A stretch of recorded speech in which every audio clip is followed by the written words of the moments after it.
Well, I thought that was an extremely well-played game, very exciting game. They got themselves off to a terrific start. They were led by 10, 19-9 after about 7 or 8 minutes.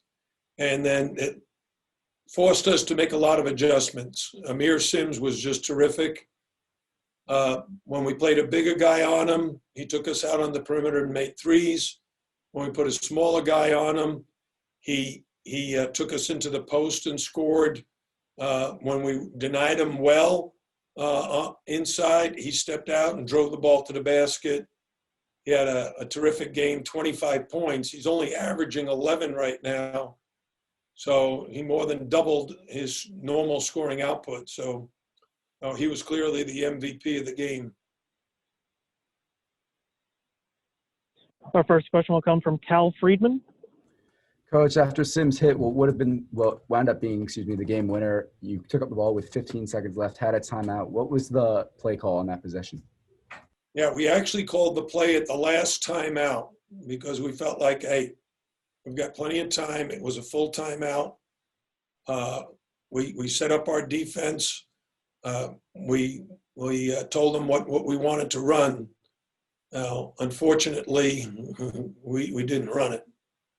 We ended up getting it to Cam Auguste, who I thought had a great situation on the side of the court, but they defended it well and forced a turnover. Our last two turnovers, really were the difference in the game. We had the lead, and we just need to be a little more calm and poised down the stretch. Our next question will come from Steve Wine. Jim, how pleased were you with Cam's performance overall? Well, I just saw him in the hallway, asked him how his hamstring was, and he said it was very sore. But he gave us a lot of productive minutes. He made some critical plays for us when we were behind. He was a +6 at halftime, +6 or +7 at halftime, so we knew he was playing well. But you ask a guy to come in and play in a high-intensity, full-court pressure type game for 40 minutes when he hasn't practiced almost in, I don't know what it is now, 3 weeks. And he practiced only half court on Thursday, and his first time full court was yesterday.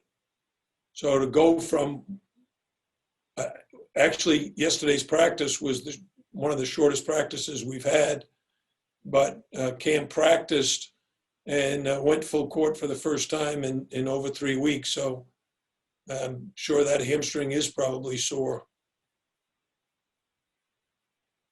Our next question comes from Wyatt Kopelman. Coach, it seemed like the team was in a bit more of an offensive rhythm today, not forcing as many shots. What other adjustments do you think it's going to be necessary to potentially knock off Carolina come Tuesday? Well, if you see the stats in the last 2 games, we had 17 assists today, which is really a good stat for us. The problem is the 16 turnovers. It takes away opportunities for us to score. And as I mentioned, the last 2 possessions, we turned the ball over.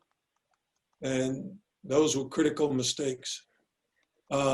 Carolina, I haven't watched them much yet, but I know the Carolina system very well. And Roy Williams has a very talented team, a very big team, much different than the teams we've been playing. We have time for 1 or 2 more questions. So the next one will come from Chris Stock.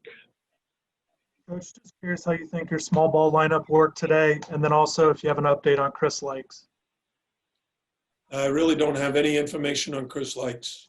He's trying to rehab his sprained ankle, and there's no projected date for him to come back. What was the other part of the question? Your small ball lineup, you went small quite a bit. Just curious how you thought it worked. That was a direct result of Clemson's ability to stretch the defense out and Amir Sims making threes. He's done that throughout his career. We had to make the adjustment and go small. We put Earl Timberlake on him because Earl can guard, even though he hasn't practiced much. he has shown the ability to guard bigger players or smaller players. So while he was guarding Sims, we played him at the point, and that forced them to make some adjustments as well. Any last questions for Coach O? All right, thanks, Coach. Thanks for your time.